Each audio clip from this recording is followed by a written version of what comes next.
All right, so this video is going to wrap up chapter 2. We're going to look at, in this video, organic compounds. These are a very important group of compounds.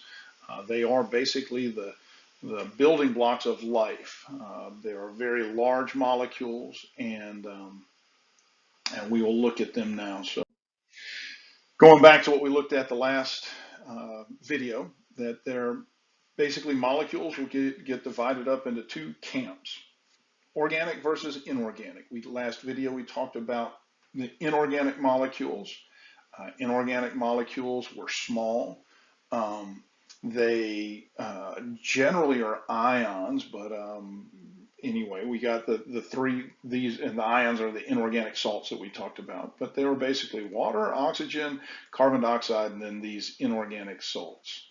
Now we're going to look at organic molecules. Organic molecules are much more complex, and they have to have in them both a carbon and a hydrogen.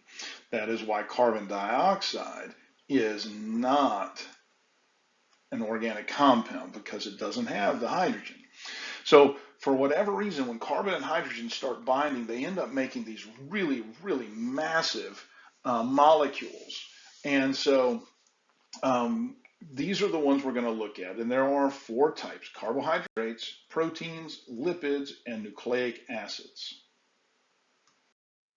So carbohydrates are the first one we look at. These are your body's main source of energy. In this world, carbohydrates kind of get a bad rap. And just simply because the carbohydrates that we generally eat are bad carbohydrates. They've been stripped of any nutrients. They're bleached. White flour, white sugar, white rice.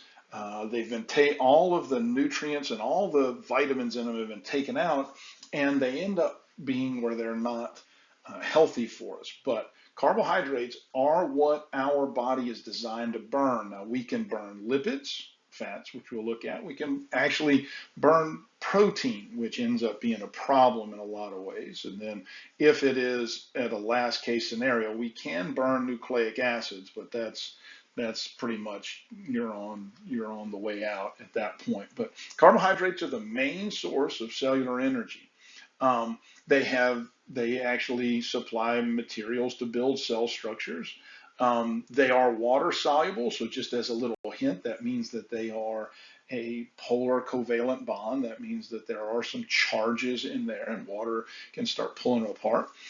We looked at this and kind of briefly mentioned it at another point. The molecular equation is C6H12O6, and an easy way to remember that is that they call it carbonated water, because basically it's one carbon for one molecule of water, and we repeat it 6 times. And so it is watered carbon, I think they used to call it. But anyway, that's the ratio for it. There's what we call a monosaccharide, a simple sugar or a single sugar. And there are 3 that we usually talk about, but we're just the book just lists it as these 2, glucose and fructose. Now, of all of the simple or single sugars, this by far is the main one. For instance, when we eat carbohydrates, our body has to break these large, what we'll learn as polysaccharides, these complex carbohydrates. It has to break them down into the single sugars before they can be absorbed. And so as we start breaking them down, we break down into these monosaccharides. But once it's absorbed, it's going to go through our liver, and all of them end up being converted into glucose. So let's say we eat something with a lot of fructose. Obviously, this is something that deals with fruit sugars. As soon as it goes through the liver, boom, our body retrofits it and makes it into glucose. All right. Now, disaccharide is a double sugar when I have 2 monosaccharides joined together. And I'm going to see, I don't know if this makes that go away, I don't know. But anyway, hopefully you can see that one of the disaccharides is lactose. There is an enzyme that our body is supposed to make called lactase, which we'll learn about in the next chapter. I think it's in chapter 4. But lactase is designed, it has a special little binding spot on it that lactose sits into. And when lactose is here, it gets broken into its two component parts, its two simple or single sugars. And because our body in general quits making lactase once we get over the age of, say, like 12, we can no longer, or we generally have a hard time breaking down lactose. And if we can't get it into its two simple sugars, its two monosaccharides, we can't absorb it. It gets into our large intestines, and the bacteria there have a field day with it because they can use it for energy. And that's when we start having lactose intolerant issues. But whatever the case, just pointing out that these disaccharides, while they're very small, we cannot absorb them. It has to be into these single sugars or monosaccharides for them to be absorbed. Now, in the way the world is in nature, generally plants, when they are making carbohydrates, because that's the whole process of photosynthesis, they're making carbohydrates with that. It will be in the form of starch, and that's why you probably hear of potatoes as a starch, or even rice is a starch. Root vegetables have starch in them. These are this is how that plant is storing that carbohydrate it made, and it's storing it in something called a poly, which means mini saccharide. These are very large carbohydrates. Basically, if you can imagine if glucose here was a brick, a little component part, one little brick, starch would be the equivalent of a huge wall. Many, and most of the time we're talking about hundreds of glucose molecules all packed together, but that's what a polysaccharide is. And so glycogen, which is what animals make, glycogen would be the animal version of starch, basically. And then you also have this thing that plants make called cellulose, which is their structural building blocks. So like plants have a cell wall, and that cell wall is made out of cellulose. In our diet, cellulose is commonly referred to as roughage or fiber because our body doesn't have the chemicals to break it down, but it actually works as a benefit because it is basically a molecular broom that kind of sweeps out our intestinal tract, and that's why a lot of people will try to make sure they have the correct amount of fiber in their diet. But carbohydrates, again, the building blocks are called monosaccharides, single or simple sugars. The main one is glucose. If I have two monosaccharides together, we call that a disaccharide. Again, lactose is one most people have heard of. Sucrose is another one, basically table sugar or plant sugar. Polysaccharides are these large molecules, many monosaccharides put together in plant, and it's a way usually that living things store carbohydrates because all of it uses it as energy. Plants store it as starch, we store it as glycogen. And then plants can also use it to make framework, which we call cellulose. Then we get to lipids. Lipids, another name for lipids, are fats. So lipids are fats. And now remember, one thing to kind of keep in the back of your mind, these are non-polar covalent bonds. These have no, sorry about my little spelling using the mouse pad. I finally finished it. Non-polar covalent bonds. That means they don't have any type of magnetic end to grab onto. That's why oil and water don't mix. That's why the first thing it talks about is it is insoluble in water. And so when we're looking at these, as far as diet goes, triglycerides are the main dietary fats that we'll talk about. That's what we're really going to kind of concentrate on. But we also talk about phospholipids. These are the special lipids that make up the cell membrane in animals. Steroids kind of get a bad rap as a name. Steroids is the catch-all name for all lipid soluble hormones. So there's very important stuff in here. So when we talk about triglycerides. The word tri means three, so that's a big thing to remember here. It can be used for energy. As a matter of fact, it has more energy per gram than carbohydrates, but when we burn it, when we use it, there are byproducts that can cause problems if we're using too much of it. Still has carbon, hydrogen, and oxygen. It just isn't that same ratio as carbohydrates. There's less oxygen than there were in carbohydrates. But the way it's set up, and we're going to see this in a minute, there is what we call a glycerol backbone, one molecule of glycerol, and then I'm going to have three fatty acids. Now, fatty acids become very important because the way these triglycerides work, or their chemical properties, is determined by the fatty acids, and we'll see that in just a minute. Phospholipids, again, these are basically a glycerol and two fatty acids, and then this weird thing called a phosphate group, which we will look at just briefly.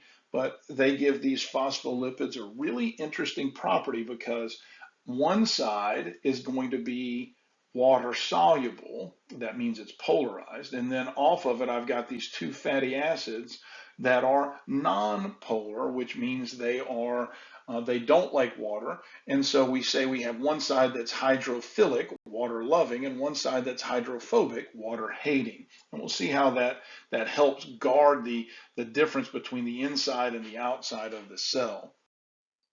This is a drawing of a example of a triglyceride. Each one of these little things that stick off of here is a fatty acid. And there are differences in fatty acids. And you can see not only is the length different between these two, but you can also see the two above are straight, where this one has this weird little bend, and I'm missing some hydrogen here.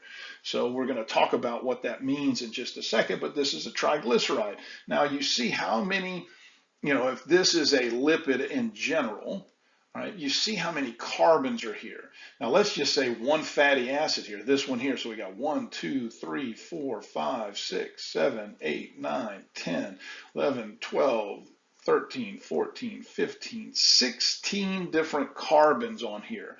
So if you compare that to a CO2, one carbon and two oxygen, and we have that many carbons, you can see that this is that much bigger, and and this isn't even the largest fatty acid in the grand scheme of things. Now, the difference between those two fatty acids is what we refer to as saturation. Now, the word saturation means full. So a saturated fatty acid is one that has hydrogens at every possible spot. That was the straight chain. They used to actually be called straight chain fatty acids. These are, in general, solid at room temperature. Actually, they are solid at room temperature, and in general, they are of animal origin. So we're talking about like butter, we're talking about lard. These are animal fats. They are solid at room temperature. They are saturated fatty acids. Now, in general, saturated fatty acids are not considered to be healthy. They're not, it's a sliding scale of things, but the unsaturated fatty acids are considered to be healthy. What ends up happening at unsaturated fatty acids is I'm going to be missing a hydrogen at some spot, and I'll have a double bond that forms for the carbon. And when that happens, it bends. All right, it makes a kink in that little fatty acid. And just as an FYI, chemists have tried to figure out how to take these saturated fats, because we can take and pinpoint the certain areas where hydrogens are and move them, and we think, oh, it'll make that same little bend. But what happens is that doesn't do it. It actually bends the opposite way, and we can't figure out why, so we call them trans fats. It used to be where they thought, oh, it didn't do anything, so we just mass produced them, put them in stuff, and then all of a sudden we realize, oh man, we are there is a problem. Our body will take that because it knows the difference. Our body's pretty amazing even at the molecular level. It knows it's not the right thing. And so it kind of can't deal with it, and it ends up plaquing in our arteries. And trans fats we have realized now, only in the last couple of years, how dangerous they are. And so we're trying to get away from them. But it's just one more sign where we think we're smarter than our body, but at the molecular level, our body is phenomenal, and we don't even come close to it. But that's for another story. Unsaturated fats, these ones that are missing a hydrogen, which means it's not saturated, and have this double bond which forms this little bend, these are generally going to be plant fats, and they will be liquid at room temperature. So like olive oil and corn oil. That's what an unsaturated fat is, and they are considered to be healthier than the saturated fats. This is the difference here. Butter, you can see the straight chain. Now what you would say here, you could actually, this is an unsaturated fat, you could say it's a polyunsaturated fat because it's more than one area where we're missing that little group of hydrogens. Now, the other lipids, like we say, phospholipids, these are going to be the main structural component of cell membranes. We'll look at this in the next chapter. They are what form this little, phospholipid bilayer. And it's really cool. We have this whole little chain, and it'd be terrible for me to try and draw this here, these phospholipids with these tails that stick into the middle of the membrane. All right, and then on the inside of the cell, I have, these phospholipids on the inside, which also have these little tails that stick towards the middle. Now, the little tails here, these are lipids in general, where they're hydrophobic. They don't like water. They are nonpolar. And these little phosphate heads up here are water-loving or hydrophilic. Philadelphia means city of brotherly love. And if you've ever been to a sporting event in Philadelphia, you'll see that it is a very poorly named city. Just joking, if you're from Philly, I think you understand what I'm talking about. But anyway, so what it does is the little charges here pull things to it, and then our cell can decide if we want it to come and go. Now, another type of a lipid is called a steroid. All a steroid is, these are our lipid-soluble hormones, and every one of them start off as cholesterol. Cholesterol is the main steroid of the body, and our body will just retrofit it with different things in order to make whatever steroid hormone we need. So cholesterol, again, gets a bad rap. We don't want too much of it, but it is vital. This is kind of looking at the difference of them. This is a triglyceride, the glycerol portion with the 3 fatty acids. This is a phospholipid molecule. That's kind of the drawing out. You see these 2 fatty acids. That's what is here. This is the artist rendition of it. And again, because this has this is going to be polarized up here up front. And so this is why it says a water-soluble head, water-insoluble tail. And then again, this is the general structure of cholesterol, looking at it just as the rings. This is the drawn out thing with all the stuff in it. And as you can see, this is a big molecule, much bigger than something, again, like CO2. This is a much bigger molecule. That's why I keep saying organic molecules are very large, very complex, and they're only found in living things. The next one we look at are proteins. So we've looked at carbohydrates. This is the main source of energy. We looked at lipids. The main lipid is a triglyceride with 3 fatty acids. We have phospholipids, which help make up cell membranes, and steroids, which are a lipid-soluble hormone. So lipids have many, many roles. They can be used as energy. But then we get to proteins. Proteins really are our structural building blocks. These are our brick and mortar, basically, of our body, but we can use them for a lot of other things. Hormones. So we just looked at steroids as our lipid soluble hormones. Our hormones that are water soluble are proteins. And so when we look also, when you get into 211 and you look the first right off the bat, you look at blood typing and you start looking at antibodies. Antibodies are a term that's really big in the world and the news right now, but antibodies, which our body produces to try and protect us, these are proteins. They are enzymes. Enzymes are proteins. Receptors on cell surface to communicate back and forth a lot of times are proteins. Now, the big key here is the building blocks for proteins are called amino acids. So carbohydrates are monosaccharides, simple sugars, single sugars. The building blocks of lipids, it's kind of a little more of a gray area, but it really is the fatty acids. In proteins, it is amino acids. Now, amino acids will have something that's very standard. They have a one little spot, but then they'll have all of them have an amino group. That's where you get amino acid. They'll have a carboxyl group. But the thing that sets them apart is this side chain that they just call an R group. And we'll look at that in a minute. We're not going to get really big into learning the different R groups, but the R group is what sets each amino acid apart. And our proteins in our body are made up of 20 different types of amino acid. All of the proteins in our body can be made up from these little Legos of 20 different colors. And so 20 different types of amino acids. And again, the thing that sets the amino acids apart from the other ones is this unique R side chain group. Now, where amino acids bind together, that is called a peptide bond, and that's a pretty important thing to know. A peptide bond is what binds amino acids.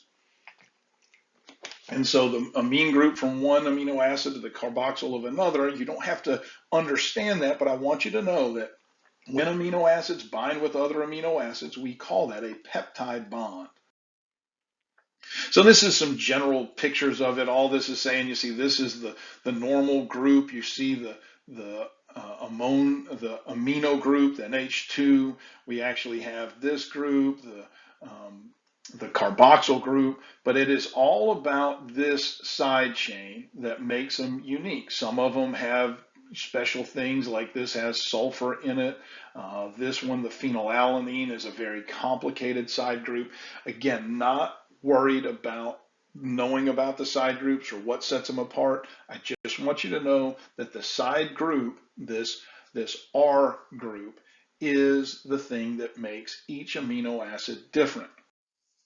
Now, if we just use it as an R right here, all this is showing is this is the area of the peptide bond between this carbon and this nitrogen. And so all of them, so if we have a protein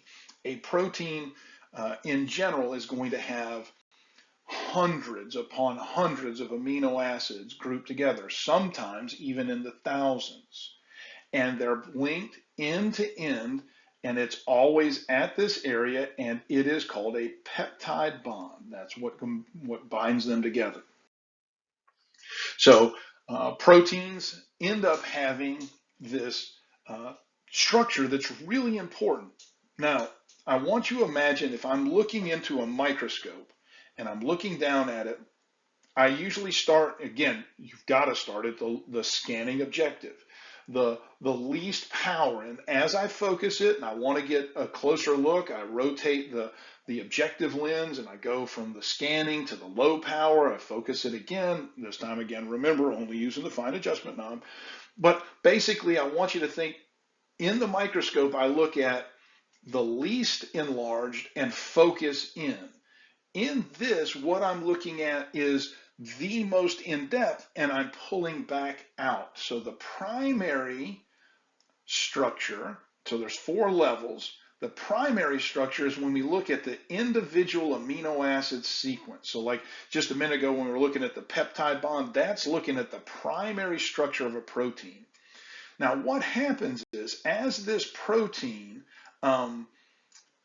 evolves and starts, getting built, certain amino acids have attractions for each other, some repel, and it all goes to lipid soluble versus water soluble, and they make these shapes, and the shape starts forming pleats and twists and different areas. And this ends up being really important, but we call that the secondary structure.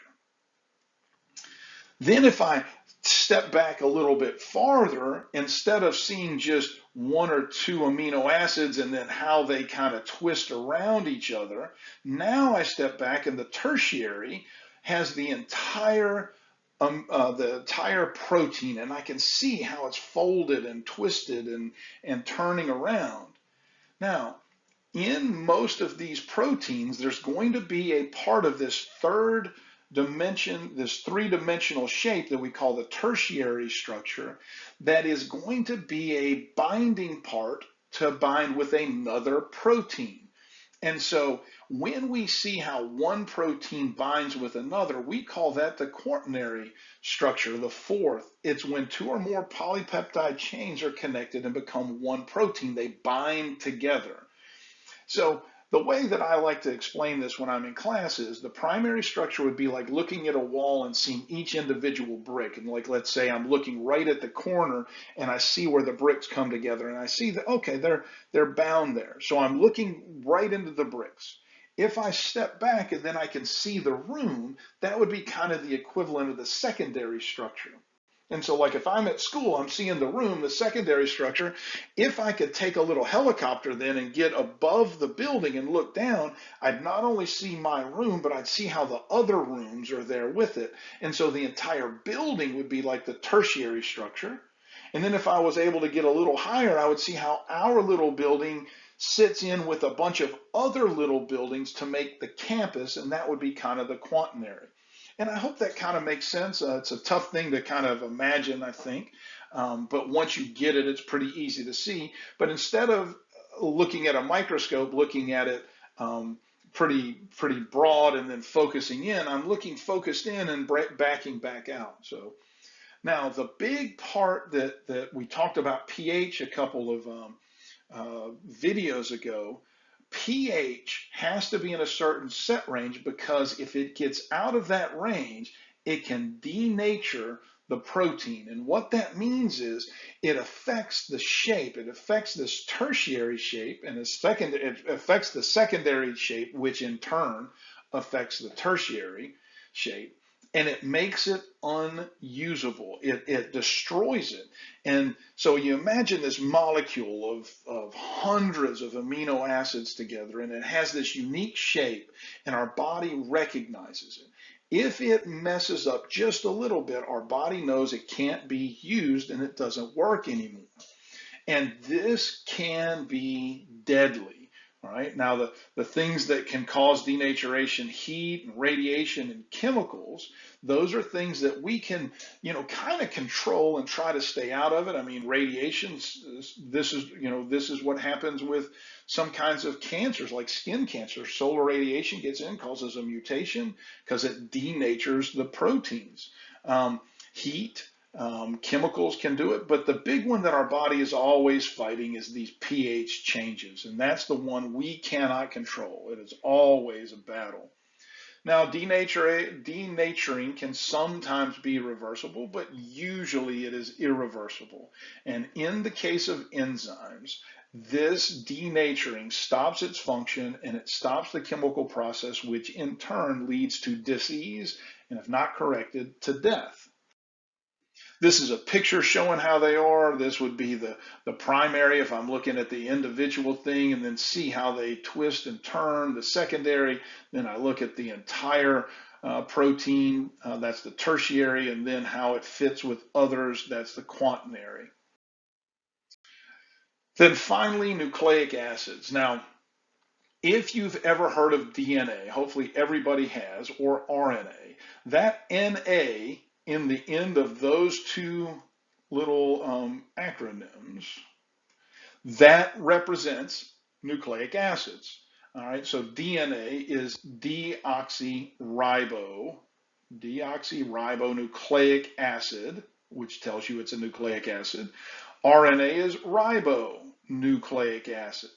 Now, DNA is a double chain of nucleotides, and the RNA is a single chain of nucleotides. And before I say that, I guess I should have told you that The building blocks of nucleic acids are nucleotides.